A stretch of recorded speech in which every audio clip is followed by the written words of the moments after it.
din, nakakayanan nyo pang tumawa kahit sa prospect na 500 years na pagkabilanggo kung ma-convict kayo sa kahit isang count lamang ng money laundering, kahit sa low end na 7 years.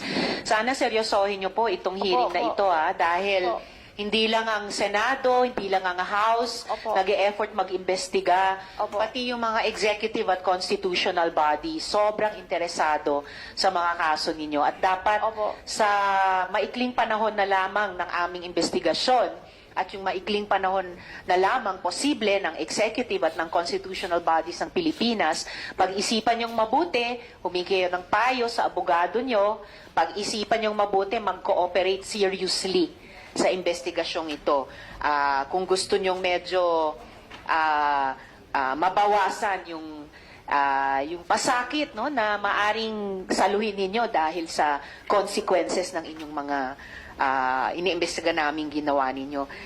Miss Sheila, nung tumakas kayo sa Pilipinas kasama ni na Alice, hindi nyo ba alam na may arrest order na para kay Alice Go? Hindi nyo ba alam na may subpoena ang Senado sa inyo? Yung mic nyo? Hindi po. Hindi nyo alam. Kailan ang huling beses na nag-usap kayo ni Alice? Ano po? Kailan kayo huling nag-usap ni Alice? Kailan? Sa Pilipinas po? Kahit saan. Kailan kayo kailan at saan kayo huling nag-usap ni Alice? Yun sa Indonesia po. 19 o 20 yung hiwalay po kami. 19 or 20 July. Si Wesley, kailan kayo huling at saan huling nag-usap ni Wesley? Parehas din po. Pareho.